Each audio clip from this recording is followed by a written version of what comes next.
Hello everybody and welcome to Oldfield Road Studio. I'm delighted that you are able to join me. Now I've only got 30 minutes in told, so I'm going to get right into things and I'll explain what I'm doing as I go along. The reference that I'm working from is a beach scene in Wallasey. We're looking across the mouth of the River Mersey to the Liverpool bank on the other side of the water. I'm using a piece of dark green Clairefontaine pastel mat. It's 200 millimeters horizontally and 150 millimeters vertically. I've got a small plastic tray to hold the working pastels, a couple of pieces cut from foam pipe insulation, and a small piece of charcoal, so I'm ready to get started.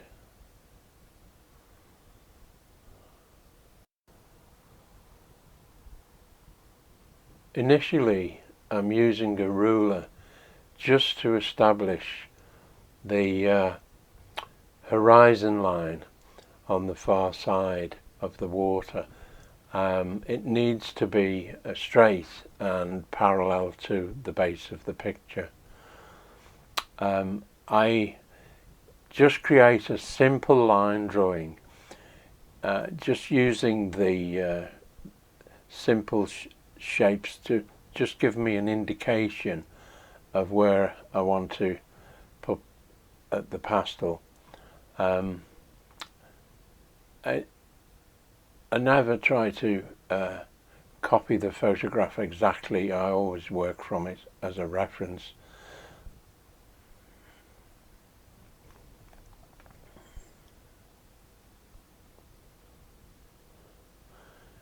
With the cloud shapes, I only use the reference photo just as an idea, really. When you think about it, the sky constantly changes. It changes minute by minute, and a photograph is a split-second version of the sky. Nobody will ever see that version of the sky again. So I like to just take a creative approach and develop the sky as I go along, but just indicate a few shapes.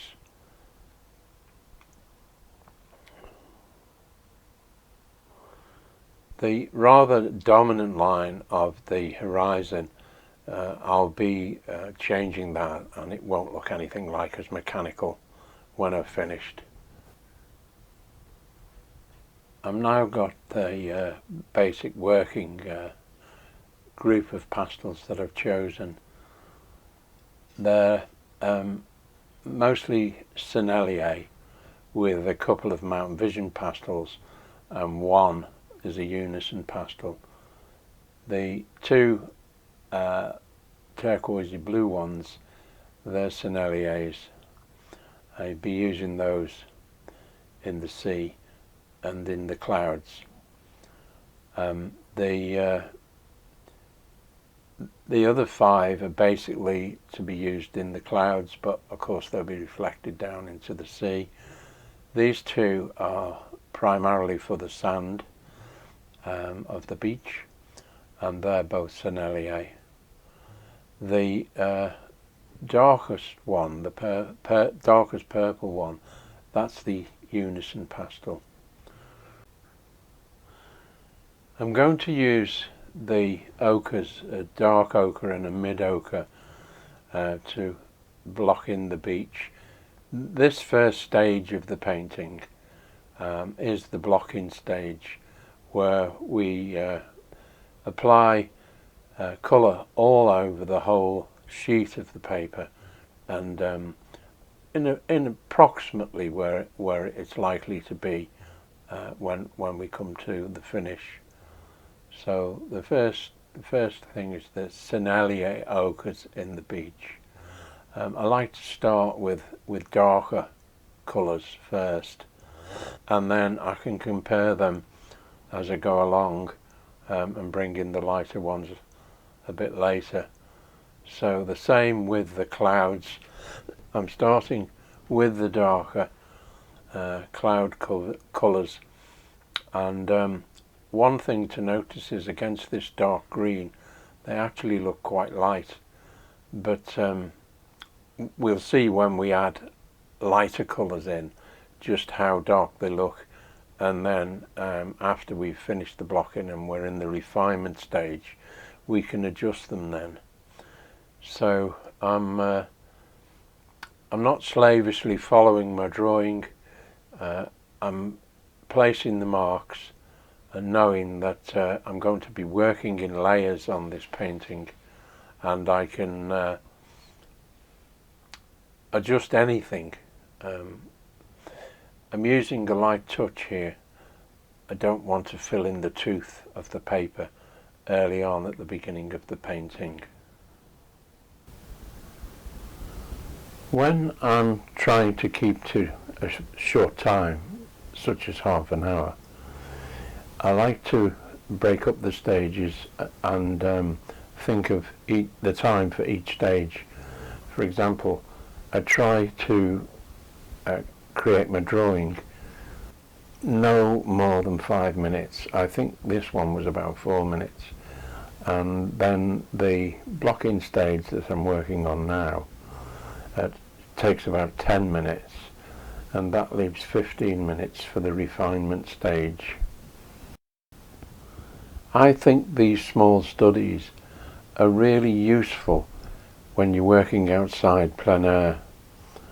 You can get several done in a couple of hours, and it's really helpful when you're working on different things.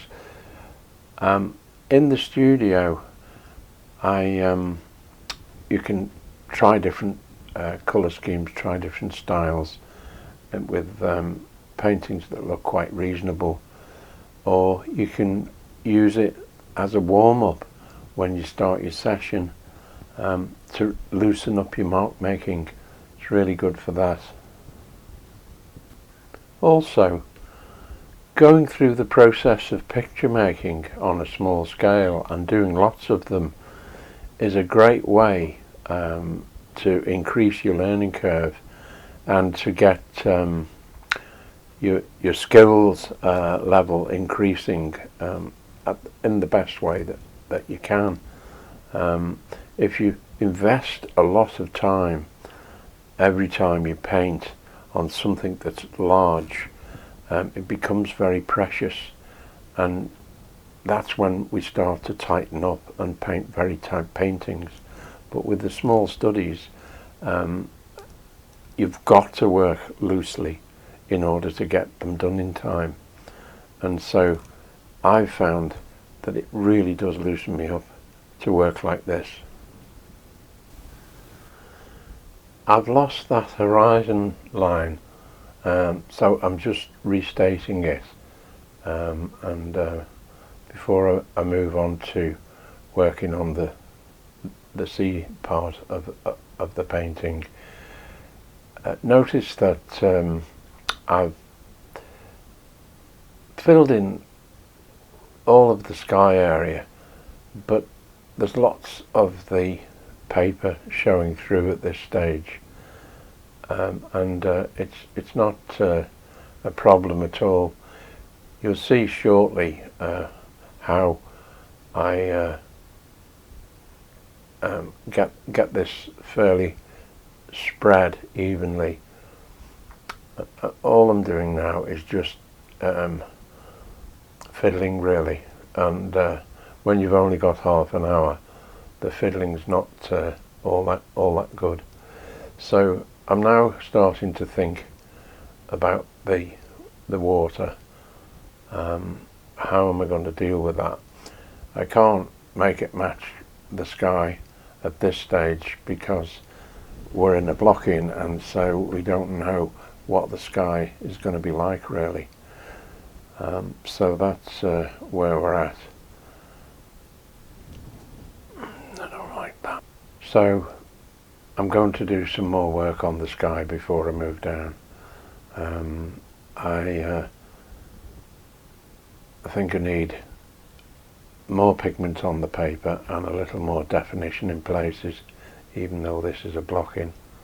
I just can't see how, without trying to do that, I can really work on the water. What do you think that we're going to try and achieve in working on a painting like this? Well, my thoughts are, I like to try to capture a sense of time, a sense of place, a sense of colour and light, and in landscapes a sense of the season.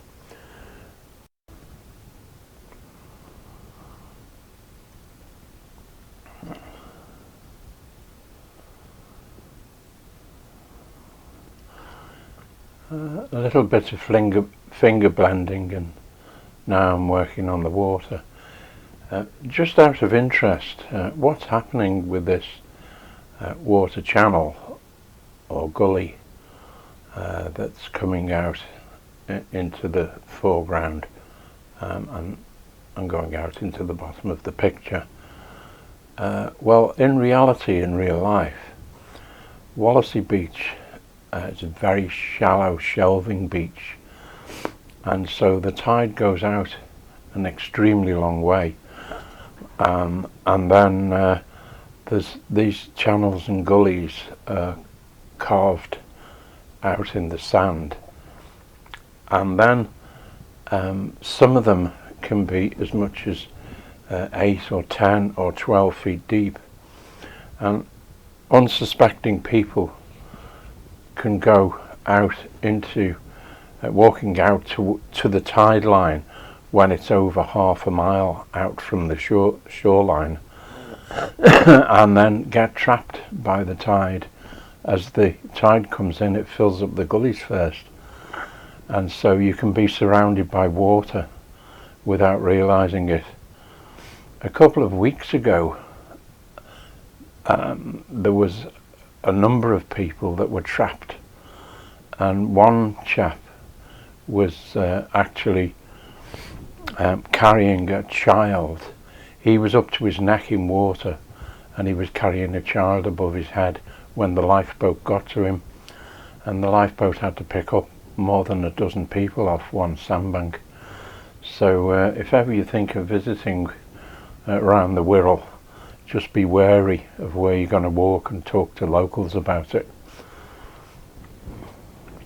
So now I'm blending using the piece of pipe insulation as a blender, so that what I'm doing is I'm spreading the paint out, but I'm also pushing it into the grain of the paper, so that when I come to do the refinement stage, it's I've got plenty of tooth left. As a general rule, when you're blending like this, it's much better to blend the light colours first and then go back and do the dark colours. If you do the darks first, then you really pollute the light colours, and that's a recipe for creating a muddy looking painting.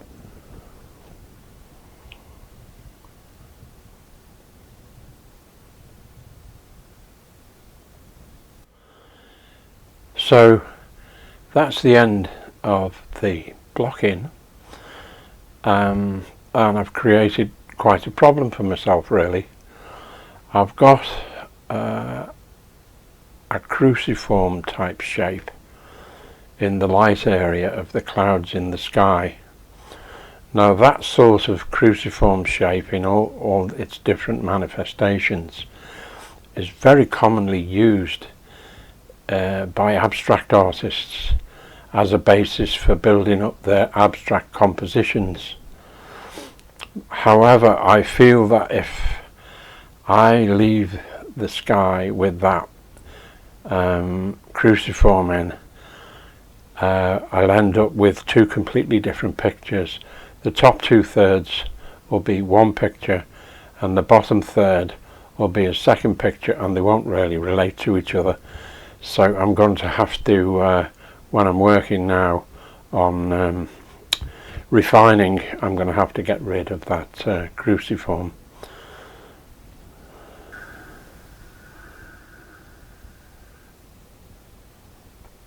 I'm going to start the refining stage by using one of my Mount Vision sticks.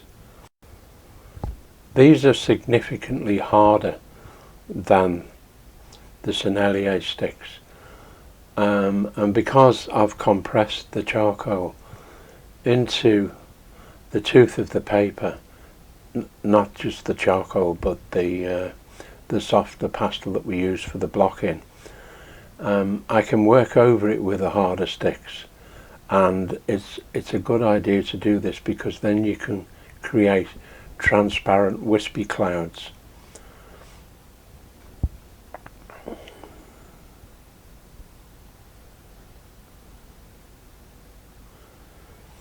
While I'm working like this, I can't think about every stroke of the pastel.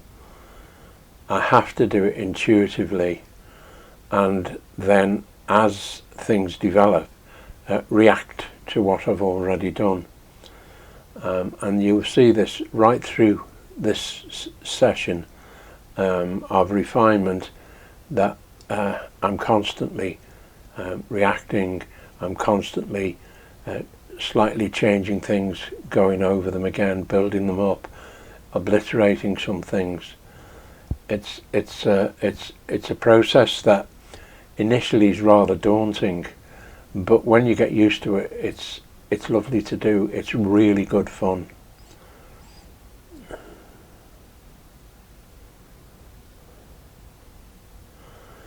So I'm gradually working away at the cruciform shape, and the other thing that I really need to take account of in this refinement stage, I had identical corners at the top of the painting, two corners, and then I also had two identical corners at the bottom of the painting. So that's considered to be boring and undesirable. So I'll be working to change the corners. At the moment I'm building up a bit more structure in the clouds. I'm getting some areas so that they look like they come forward, and some areas are over other areas, and this is the way that I'm going to proceed during the clouds. I will, in the sky, be doing a fair bit of finger blending. Notice that I never use my index finger for this.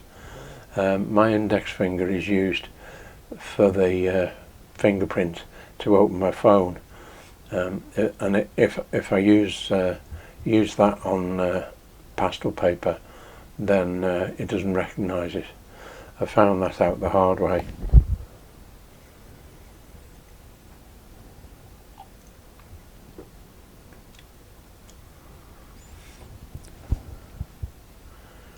So again, as I add things into the beach, I've left the right hand corner darker and then modified the left hand corner, and now I'm making a liar of myself there.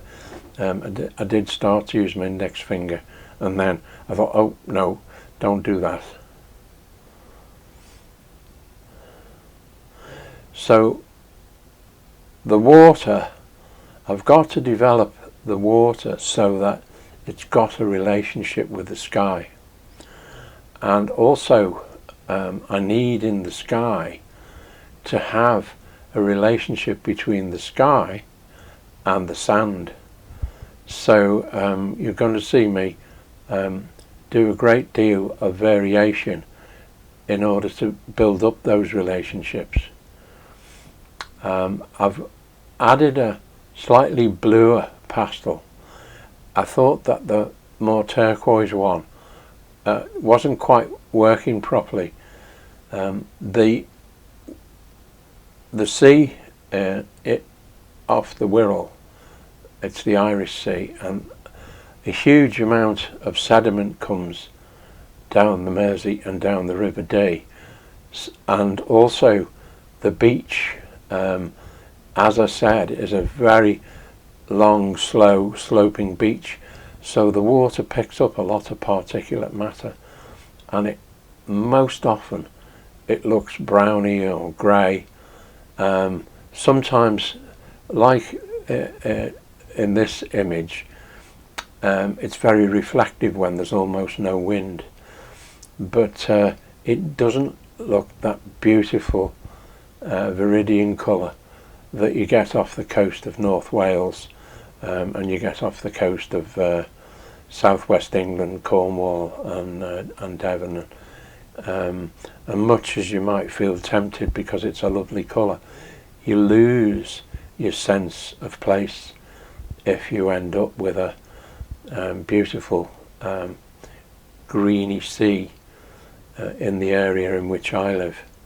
So we haven't got lots of waves, the water's pretty still, the tide is what we call on the turn, so it's neither moving into the river mouth or out of it, and in those conditions you can get beautifully reflective views of the water and the sky.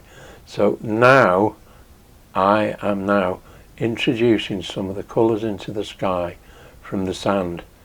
They weren't there in the photograph, but building a picture, as I said, I want to have relationships for your eye to go from the sand up into the sky and then back down again.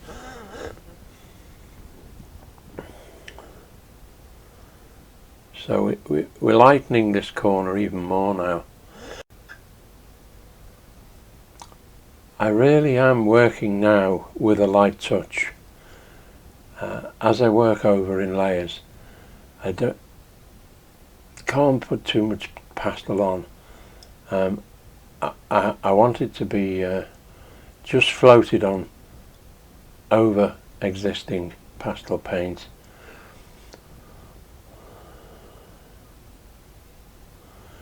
And this is where I'm making strokes and then blending, making strokes, blending, making strokes, blending, and gradually building up.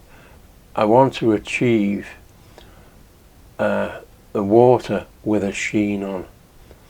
That's so it's one of those days, there's no wind, the tide's on the turn, so it's not flowing into the river, it's not flowing out of the river, and the water's, it's not sufficiently still to be a mirror image of the sky, but it's very much picking up the colours that are in the sky.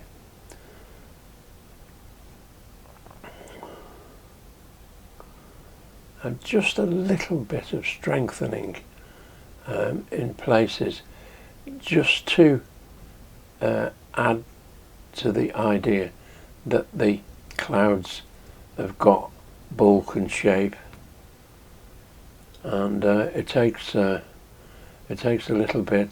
Just don't try to do too much at once. As I said, always work layer over layer over layer.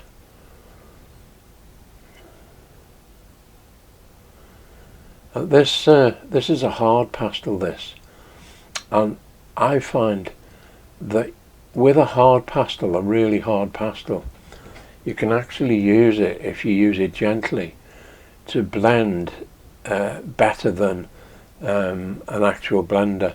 The paper blender that you can see next to my next to my palette tray, I haven't used it for blending, have I? I've used the pipe insulation for the big blending job, and then my finger, and also a hard, very hard white pastel used very gently. And you can blend and you can modify the colours as you blend when you do that.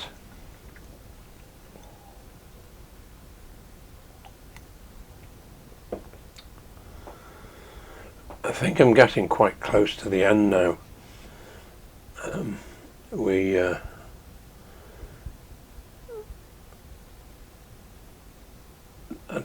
I can't see an awful lot to do at the moment because of course I'm very close to it. Just the odd tweak here or there.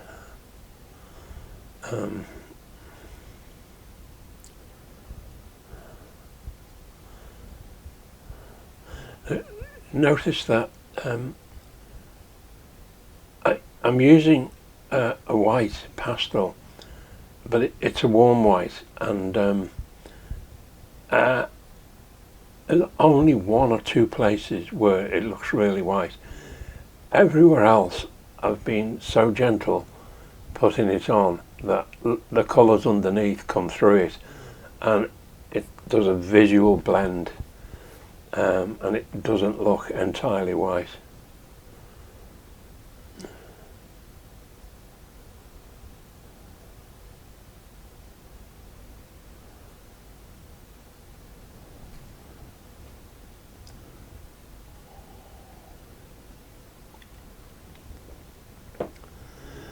So yeah, I think I'm virtually there now. I think I've got rid of the cruciform shake. The final painting's complete now. Let's review what we did. We chose a very simple set of pastel sticks. We chose a reference photo that was again a simple colour scheme with simple shapes, and then we followed a procedure where we did a drawing, we did a block in, and then we did refinement stage, and we've got a painting at the end of it that after a few days with it turned away from me, when I turn it round I might think it might need just a few little tweaks, or I might decide it's okay, or I might decide that it's going to go in the pile in the rejects drawer, right? So thank you for being with me. I've really enjoyed working for you and with you, so thank you very much once again.